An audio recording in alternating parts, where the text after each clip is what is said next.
perilous fight. That should ring a bell with us. Of the ramparts that we watch, we're gallantly streaming. We know the perilous fight and what it means. But an American national treasure, a celebrated hero. He probably would have been one of the founders of the Constitution had he lived during the 1700s. And we're honored to have him as our guest today to speak about his new book, The Perilous Fight, Overcoming Our Culture's War on the American Family.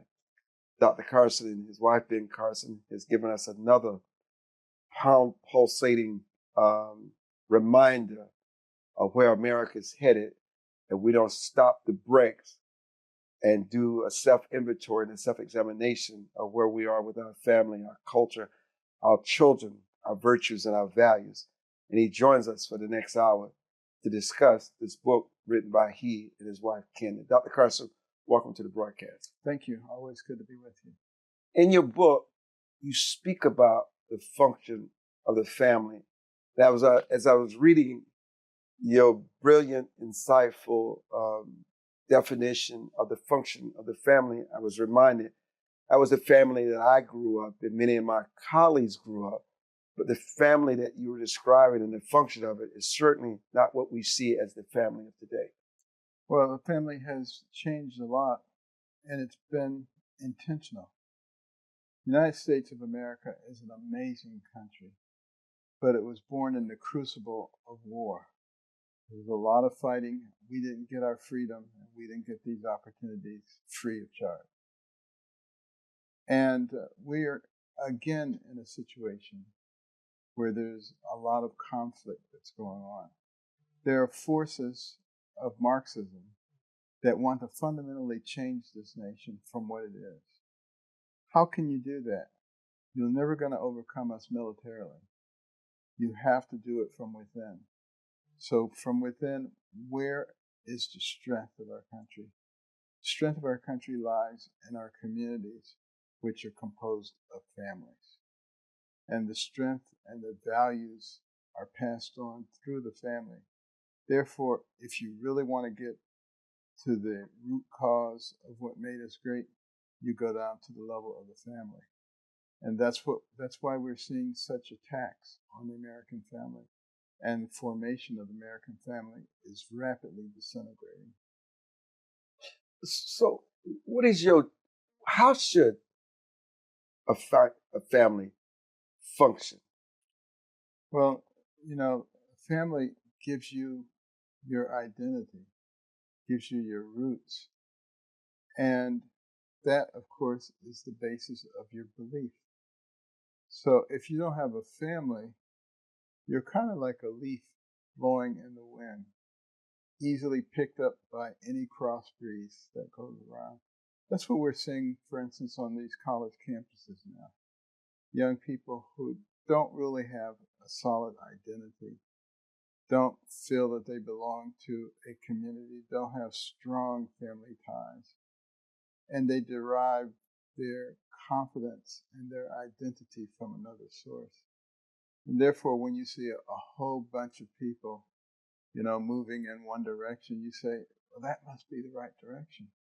And off you go. Sort of like the fly with the fly paper. All those flies can't be wrong, so I'm going to go down there too.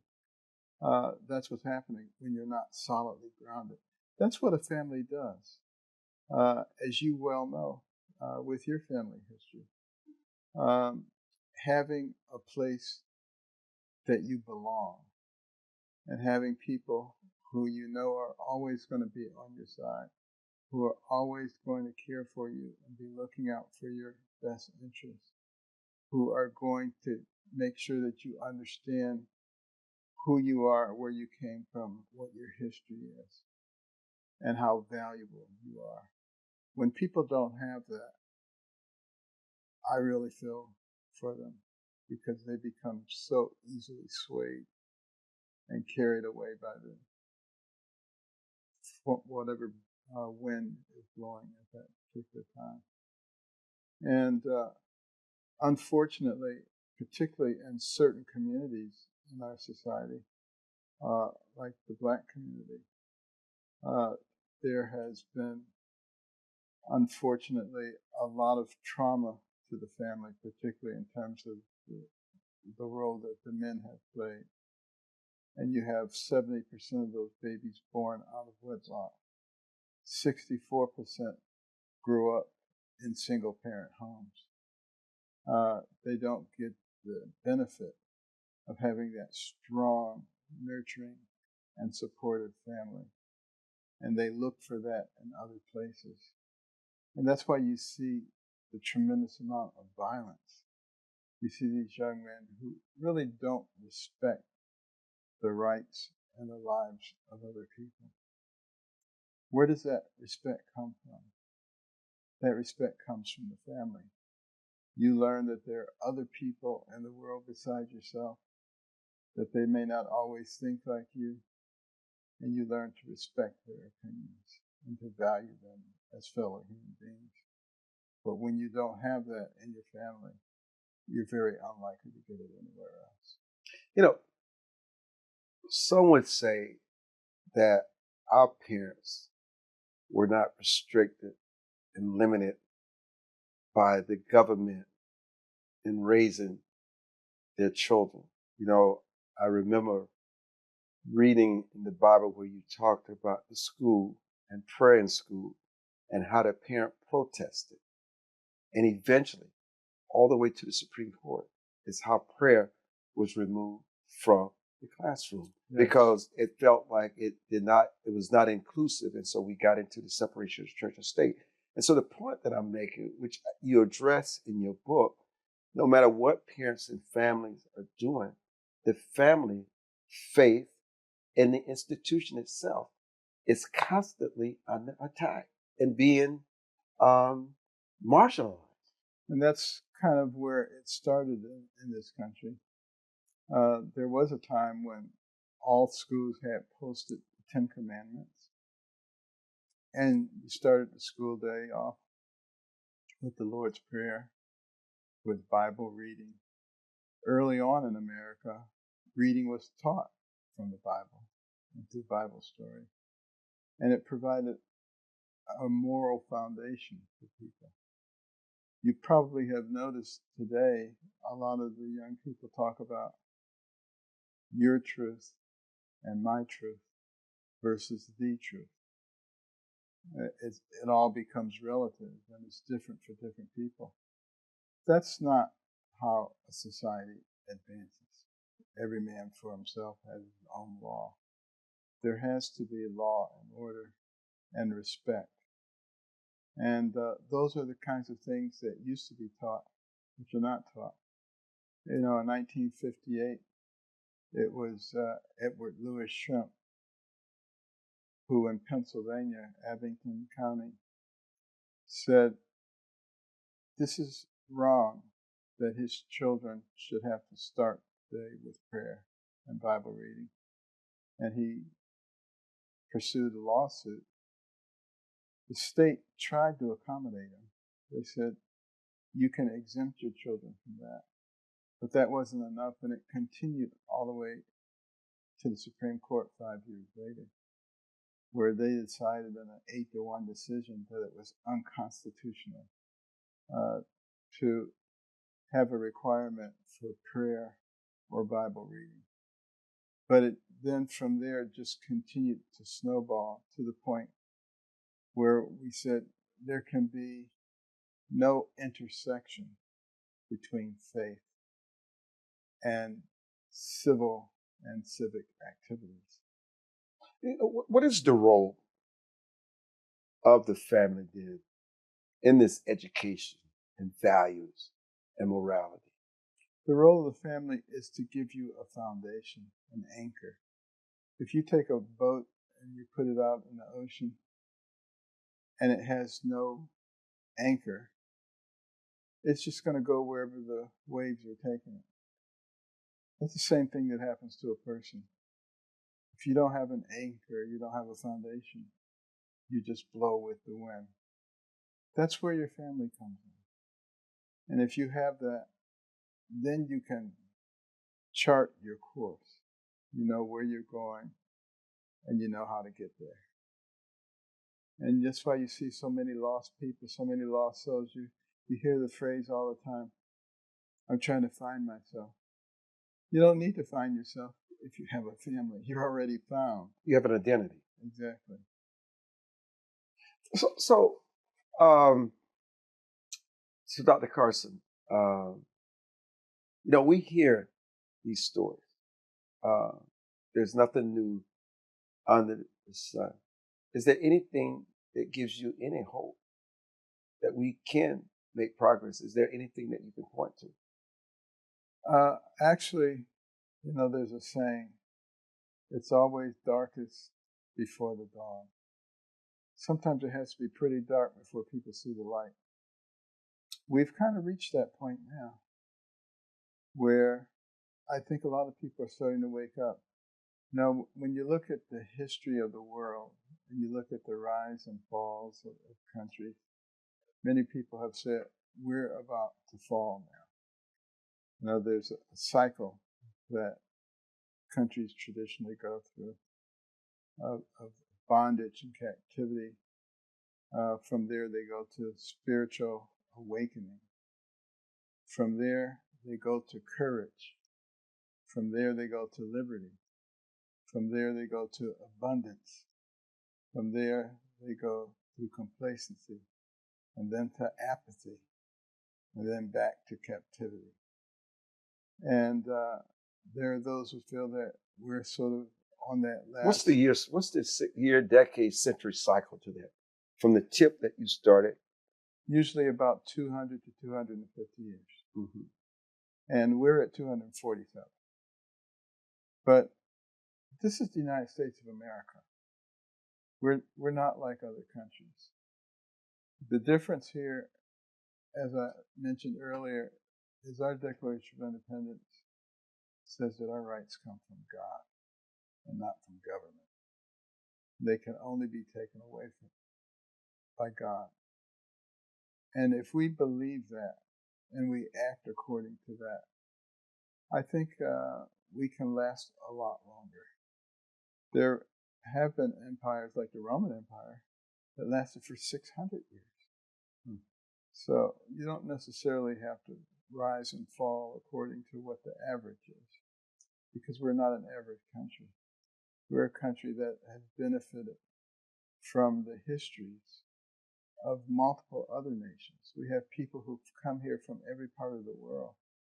And, if we stop fighting each other and learn from each other's history and learn from the history of mankind, I think we can do very well as a nation. I think our best days can still be ahead of us. We don't have to succumb to the forces that are trying to destroy us, that are trying to destroy our families, that are driving wedges between all the people in our country because they can't overcome us militarily. So you drive wedges on the basis of race. We've seen a lot of that. Age, income, gender, religion, political affiliation. Just drive wedges, separate the people, pit this one against that one. And that, of course, does us no good whatsoever. The Perilous Fight, Dr. Ben and Candy Carson's latest book. I'm Armstrong Williams. We'll be back and discuss the role of government.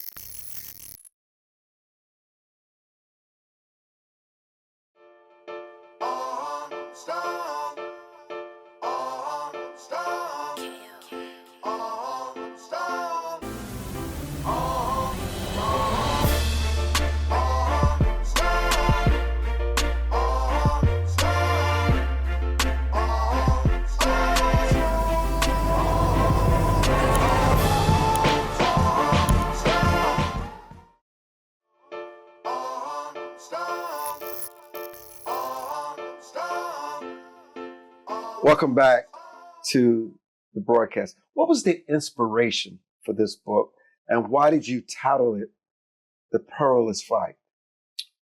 The inspiration came from seeing what's happening to our country, seeing how we're becoming increasingly divided, and recognizing from the history of the world where that leads, and saying, do we have to inexorably go down the same path as everyone else? Or can we change it? Can we help people to actually recognize who the real enemy is? Your real enemy isn't your next door neighbor who has a yard sign that's different than yours. That's your neighbor, your friend, your colleague. We are not enemies. That's an acrostic that I use all the time. W-A-N-E. We are not enemies. Wayne. For a long time, we've allowed hatred and division to pull us apart. Now it's time to let it wane. And I really felt that in order to win this battle that we're with for the soul of America, we are going to have to make sure that people understand who the enemy is, who the real enemy is. And, you know, when it comes to the government, for instance, our founders studied every governmental system that ever existed in the history of the world.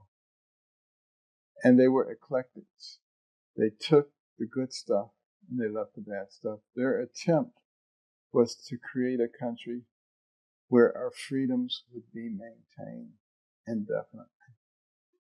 One of the things that they noted as they studied all these governments is that all governments, regardless of how they start and how lofty their goals are, they tend to move in the same direction.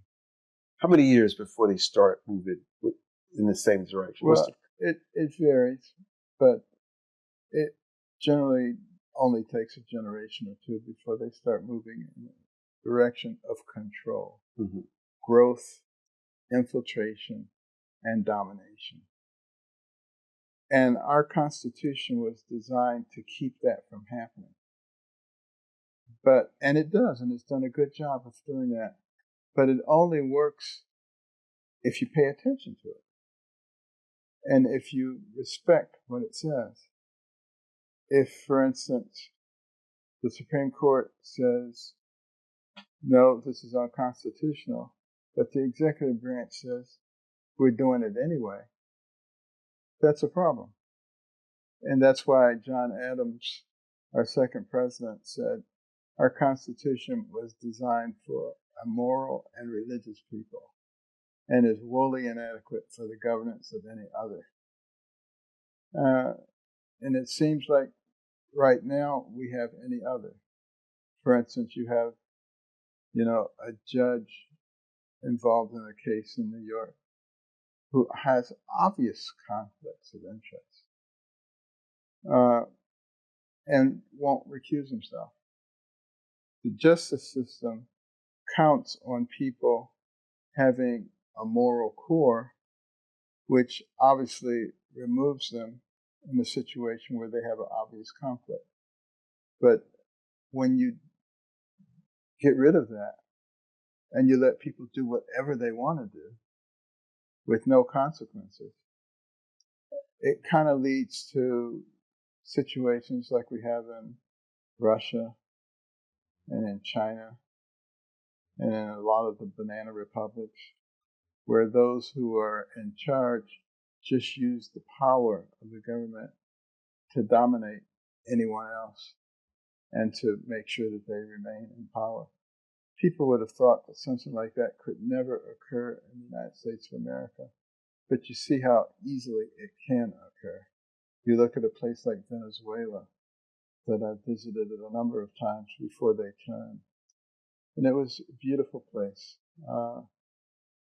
Lovely hotels and resorts, museums and shopping areas. The biggest issue that people argued about was whether or not they were the most beautiful people in the world. That was their big issue. Shallow. Look where they've gone, from the number one economy in South America to the very bottom, almost overnight. So when people say things like that can't happen in the United States, that's not true. It can absolutely happen. Talk about the deleterious effect that communism continues to have on our nation. Well, communism and socialism are very tempting for some people because you have government promising that they will take care of you. The government essentially becomes your family. And that's why, when you look at Marxist literature, they minimize the importance of the family. They would very much like to substitute themselves for the family. They minimize the effect of religion. They want to get rid of anything that has to do with God because they want you to be dependent on them. And the whole premise is you don't have to worry about anything. We, the government, will take care of you from the cradle to the grave. But in order for us to do that, you must give us complete control. And some people are willing to do that. They say, they're going to take care of me. I won't have anything that I ever have to worry about. My food, my housing, everything is going to be taken care of. And of course, as Margaret Thatcher famously said, it's a wonderful system until you run out of other people's money. And that always happens. You don't have money, so only the very elite live well, and everybody else lives a horrible life. And that's been the history of communism throughout the world. That's why right now there are only 5 countries that ascribe to a communist government. Think about that. China, Laos, Vietnam, North Korea, and Cuba. And you look at all the places that became independent with the fall of the Soviet Union. Why didn't they go back to communism? No, they were delighted to get away from it. Look at 180-degree turn places like Hungary have taken since that time. So it tells you the system that we have in this country, which honors the integrity of the family, which honors our relationship with God, which governs our relationship with each other, produced the most powerful and free country that the world has ever known.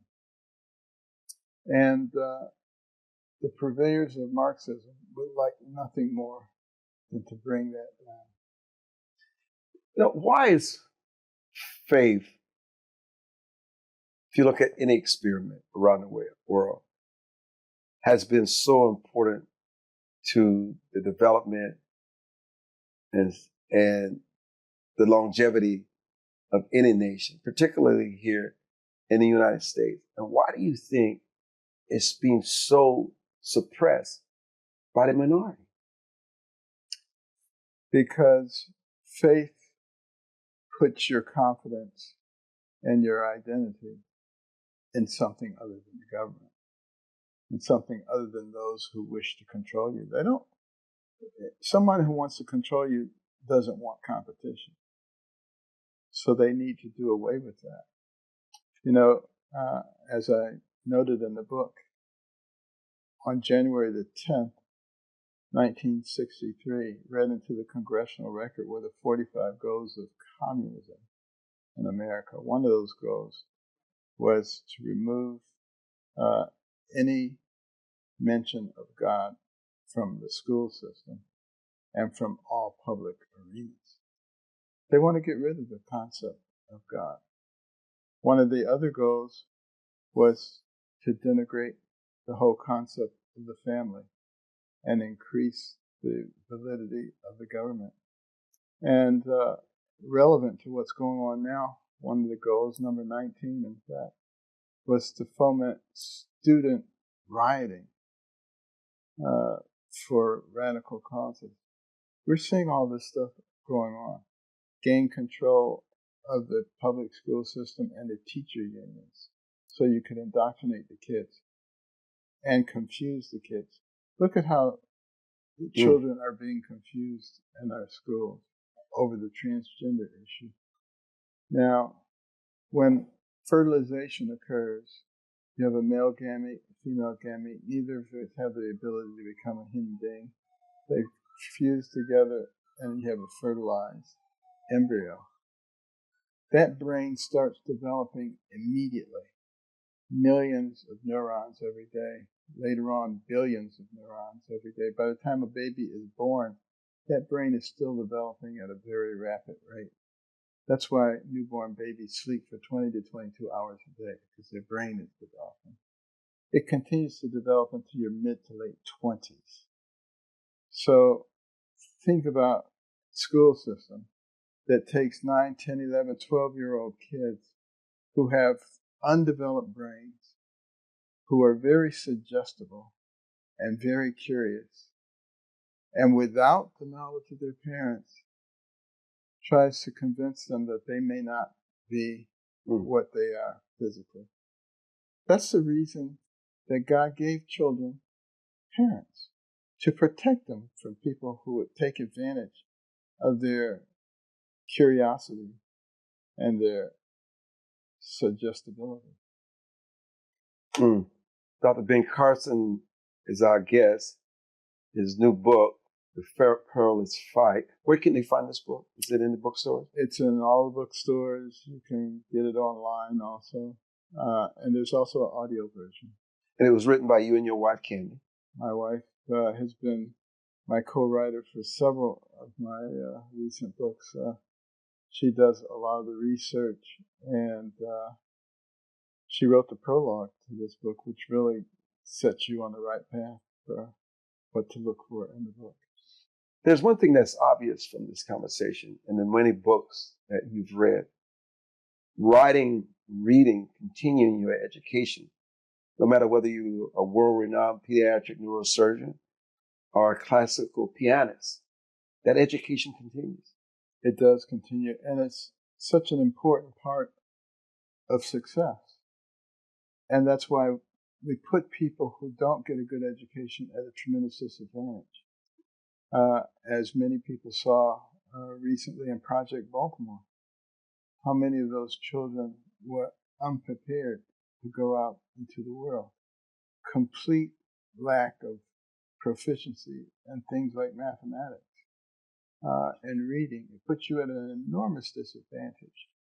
And when you're at that disadvantage, it's much easier for someone to come along and say, the system has failed you, but I can show you how to get all this stuff. And then a life of crime starts.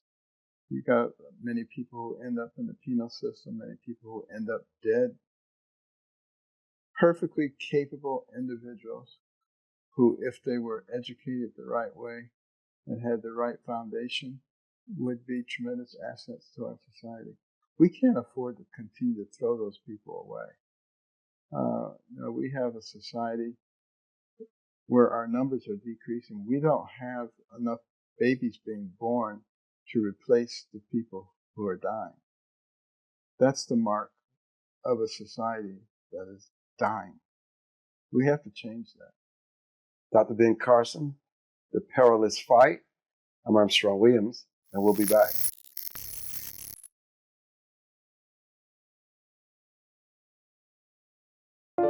It is easier to build up strong children than to try and repair broken men. The streets are plagued with crime, violence. There's a lot of poverty, and it's all a result of lack of education that's happening in our schools. So it really is a crisis. We come from very different political perspectives, but we've come to the same conclusion, and that is there is a crisis in the classroom. Children are being deprived of quality of life because they're being deprived of a good education. We must solve this problem. It's incumbent upon all of us to join hands together to get this done. We can't afford to wait one more day before we address these issues, because every day we lose another child. Let's stop the politicking. Let's stop the games. Let's really do something to give these kids a real chance at life and being a part of that American dream. We need accountability for funding. Many of the districts where you're seeing very low test scores, students graduating with very low literacy and math comprehension rates, they are receiving a lot of funding. So where is the money going where our kids aren't being adequately educated? If you believe every child is deserving of a quality education, please go to educationjusticefoundation.com.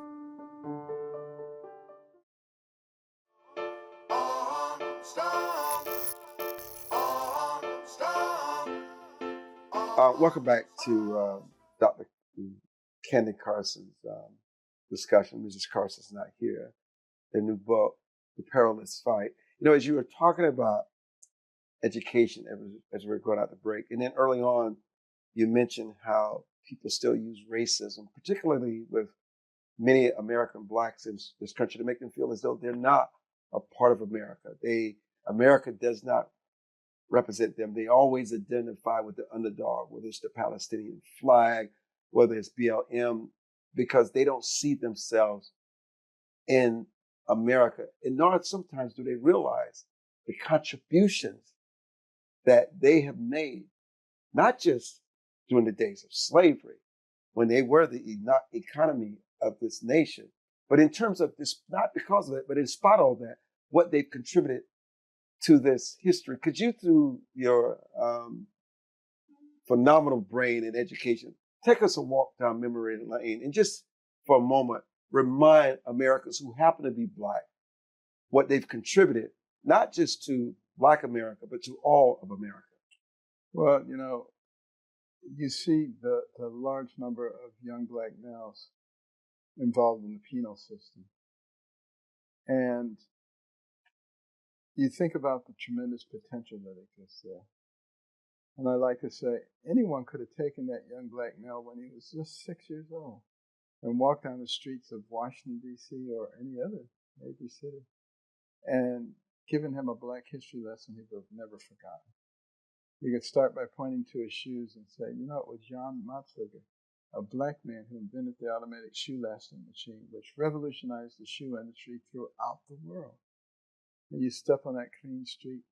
It was Charles Brooks, a Black man who invented the street sweeper, those machines with the big brushes that go down the street. And down that street comes a big refrigerated tractor trailer truck.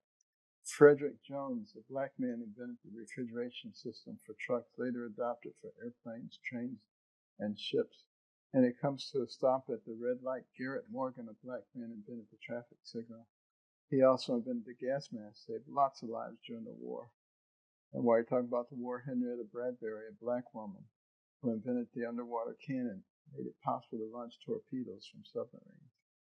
And you see a beautiful Black woman walking down the street, that reminds you of Madam C.J. Walker, a Black woman who invented cosmetic products for women of dark complexion.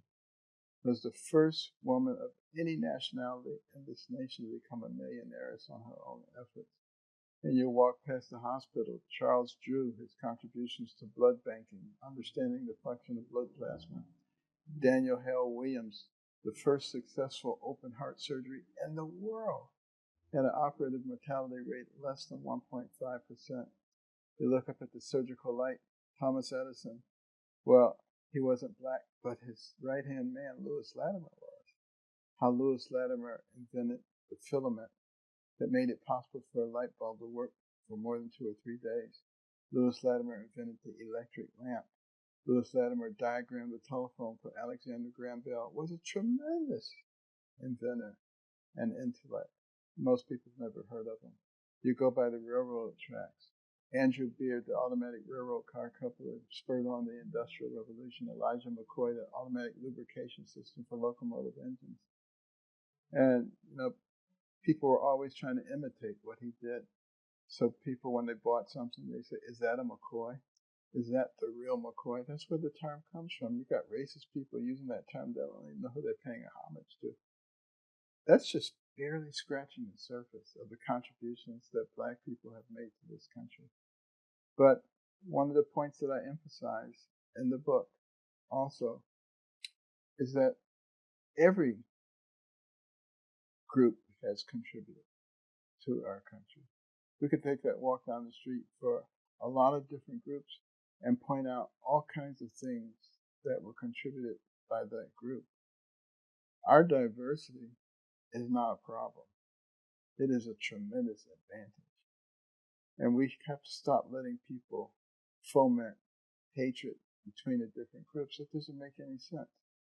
And really, when you stop and think about it, would you actually be happier if everybody looked just alike? In some cases, that would be a disaster. So we should be happy that God was gracious enough to give us variety.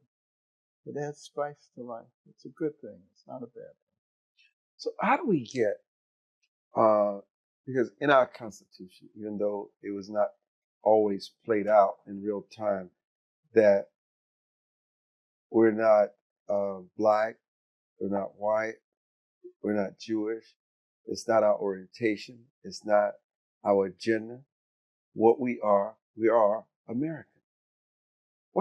It seems as though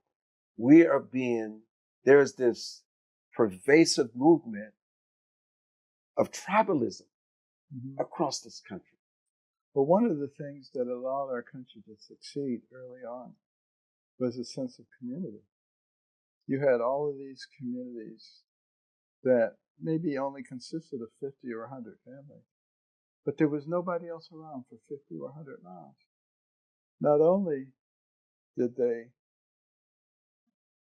become successful, they thrived. Why? Because they understood the phrase, the common good. What is good for everybody? Our founders used that phrase a lot. Not what's good for this group and this group and this group, but what's good for everybody. And in those communities, if it was harvest time and Mr. Johnson broke his leg, everybody else harvested his crops. They didn't say, what's your political affiliation? What's your religion? They just knew that Mr. Johnson was their neighbor and he needed help. And that's what we have got to get back to. Recognizing that we are colleagues, we are friends, we are co-workers. We are not enemies. Wayne, we are not enemies. How do we implore and deploy Americans not only to fight this Marxism, but to fight the DEI, the transgenderism, the gender affirming, which things in the classroom is not contributing anything to writing, reading, arithmetic, culture, not anything. How do we get them back to focus on what's important? Well, first of all, we have to be willing to talk about these things. You're told from the time that you're a little child, there are two things that you don't discuss in public: religion and politics. Those are the exact things we need to be discussing, because those who want to fundamentally change our country, they work best in the dark. They don't want you talking about what they're doing. They don't want you to shine the light on what they're doing. Don't mention it. Don't talk about that. We need to talk about it because it's changing us to something that we really don't want to be and shouldn't want to be. But it requires courage. And a lot of people would much rather sit in the corner and look at the floor than to speak up for what they believe in, because they don't want to be canceled. They don't want to suffer any inconvenience. They don't want their family to suffer in any way. But you've got to recognize that you can't be the land of the free if you're not the home of the brave. You've got to be willing to stand up for what you believe in. And think about your children. Think about your grandchildren. Think about those who come after you. And think about the people who came before us and what they were willing to do, the sacrifices they were willing to make. In many cases, even giving their lives so that we could have freedom and peace in this country. It's not free. We've got to fight for it. Every single generation must fight for it. In the Perilous, right, it's obvious that civics is important. Understanding the Constitution and the Bill of Rights and the Declaration of Independence, which kids really could not pass a civic test today, many of their lives depended on. And that's a very sad thing. When Alexis de Tocqueville came to America in 1831 to study this place, because the Europeans were fascinated, they couldn't understand how a nation barely 50 years old was competing with them already in virtually everything. But he was really impressed with our educational system. He could find a mountain man in the middle of the forest. The guy could read. You didn't find that in other parts of the world. The guy could tell you about the Declaration of Independence. He knew about our history. He knew how our government worked. And anybody who really wants to be impressed, I recommend you go back and you look at a 6th grade exit exam from 150 to 200 years ago. What did you have to know to get a 6th grade certificate? Most people would be blown away. And yet, what do we have today? You see these men on the street interviews. They go out and they ask people simple stuff. How many branches of government are there? They have no idea. How many Supreme Court justices? No idea. Who was the first president? No idea. I mean, people who don't know are people who are easily led. And one of the things that Marxist governments always do is they dumb down the population so that people will accept whatever you tell them. Dr. Ben Carson, his new book, The Perilous Fight, which I encourage people to go out and buy a copy of it. It's just one of the most fascinating books that I've read in quite some time. I'm Armstrong Williams, and we'll be back. Don't go away.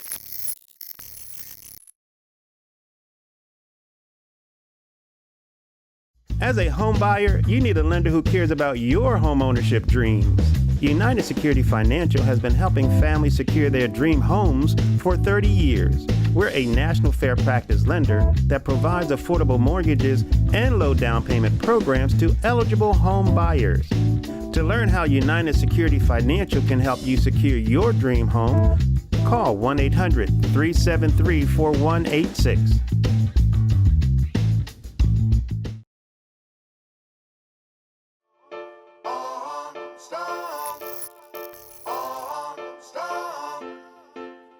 Dr. Carson, America cannot thank you enough for this book, Dr. Ben Carson with Candy Carson, The Perilous Fight.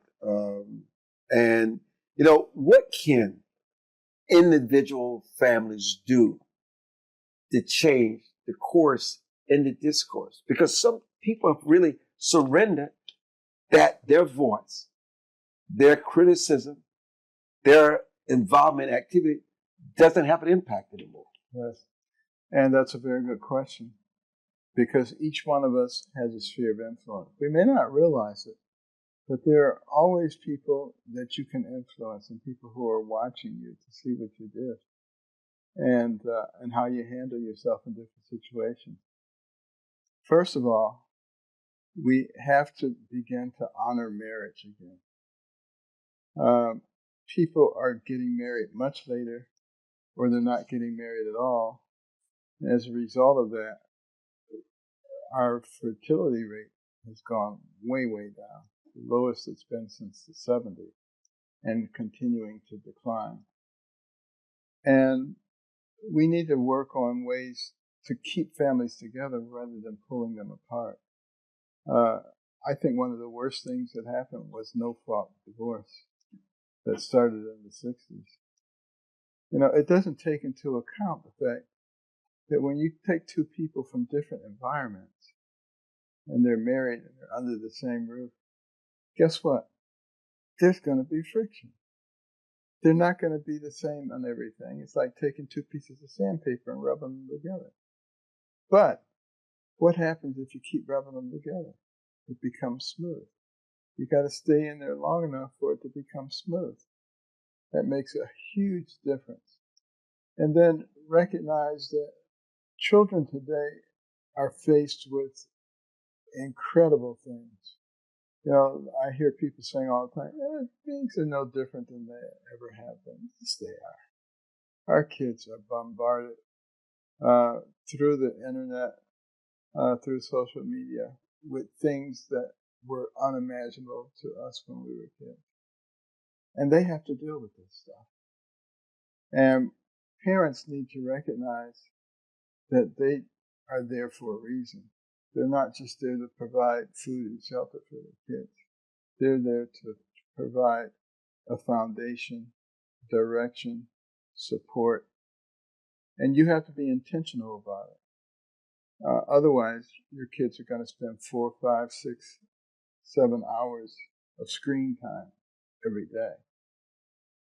You know, when my kids were growing up, you know, I was an extremely busy pediatric hair surgeon, leaving the house at 5 in the morning, getting back at 9 o'clock frequently. My kids wouldn't have known who I was if I hadn't been very deliberate, because I was giving a lot of talks around the world. So I made it a requirement that my family go with me.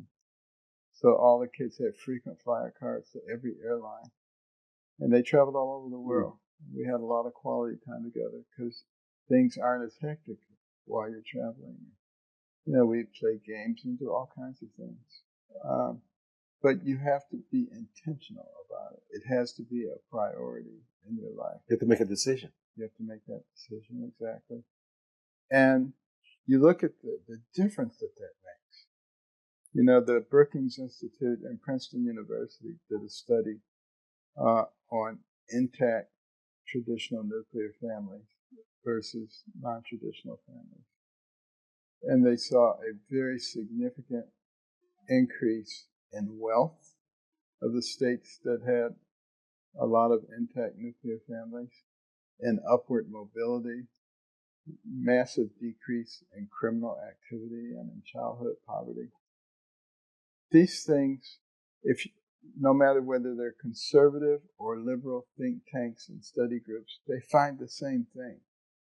So what we need to do is take those findings as facts and put them on the center of the table and be able to sit down together and talk about what are the things that strengthen our nation, that strengthen our foundation, that strengthen our families, that strengthen our homes, versus what are the things that detract from that. And you'll notice that if you look at television, you know, starting about 50, 60 years ago, the role of fathers began to change. Instead of the father knows best model, it was the father is some kind of goofy dolt who creates all kind of problems, and super mom has to come in and clean everything up. And maybe the men aren't even really necessary anymore. And you've seen that trend spread throughout. It started in the Black community. Now it's really throughout our whole society. And we're seeing the results of the devastation of our family structures, and hence our communities, and hence our nation. Are we going to allow those who want to destroy us to succeed? Are we going to play the roles that they have designed for us? And that's a choice that we get to make right now. But the reason I wrote that book is so that people could see what the forces are and what the choices are, and what the end results are, and which road do we want to go down. No, you know, you spoke extensively about assaulting identity in your book. Yeah, well, your identity gives you the basis of your belief system.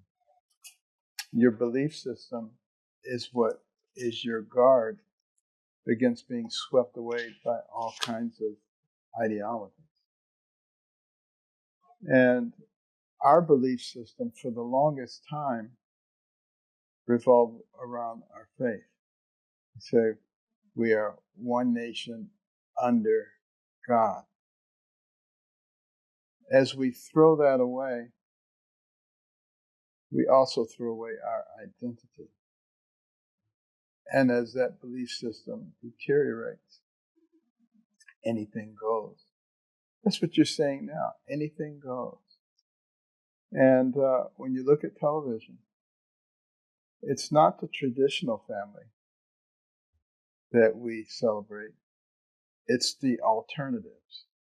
We present that as not only acceptable, but maybe even preferred. And, you know, I'm not saying anything against transgenders or people who have alternate sexual lives. But to present that as normal, natural, and healthy, and everything else as aberrant, that's completely turning things on their head. We can be accepting of things that are not the normal, but we don't have to take what's not normal and make that the normal and make the normal the abnormal. That doesn't make any sense. And this is what we're doing as a society. And it's very confusing to our young people. And we have to be willing to stand up and talk about that, and talk about the fact that God is love. He's commanded us to love everyone. But that doesn't mean that we have to take every abnormal situation and make that the normal. That doesn't make any sense. You mentioned marriage. Could you, for those that are having challenges in marriage, thinking about divorces, made the decision to divorce, talk about the meaning for sickness and health, for better or for worse. Well, life is full of challenges. And those people who do the best with those challenges are people who have support systems. That's what marriage should give you. Someone who truly loves you and is supportive no matter what goes on. And when the love is there, if you have to do something for that person, maybe they become injured or sick, you see that not only as a duty, but as something that you want to do. You want to be the person who's there doing that. That's what love does. A lot of people don't understand love, and a lot of people get married for reasons other than love. If you don't really love that person, it's going to be pretty easy for you to sort of shuffle them to the side when something doesn't go right. I just cannot thank you enough. The hour has gone by so fast, and we haven't even scratched the surface of the book because you have so much to say in this book. We just appreciate your wisdom and your calmness and your being unwavering in your faith, being so solid and believing that God lives and that we must follow his 10 commandments and not 10 suggestions. In the minute that we have left, what are the surprises in yours and your wife's Candy's new book that may surprise people? I think one of the things that may surprise people is that conservative values are not mean. And we like people. We love people. We want people to be successful. And we don't want to create conflict and hatred. We want to bring people together. We want to emphasize opportunity. We don't necessarily want to take from one and give to another, but we want to make sure that everybody has opportunity to be successful. And sometimes when you listen to some of the propaganda, you won't get that impression. A lot of times when I speak, people will come up to me and they'll say, "You're nothing like what they said you were. You're actually a nice person. We actually like you." But you wouldn't get that impression. That's why they try to keep you off of university campuses. Because when the young people actually hear a different alternative other than the hatred and the spite and the grievance, they might be favorably affected by that. You must go out and buy their latest book. How many books have you written now, Dr. CARSON? It's insane, by the way. It's about 15 or so. 15 books. How many bestsellers? I think 6 of them have been bestsellers. 6 bestsellers, and this certainly will become a bestseller. Dr. Ben Carson, The Perilous Fight, with he and his wife, Kendra Carson. Thank you so much for joining us for this edition of the Armstrong Show. And thank you for watching.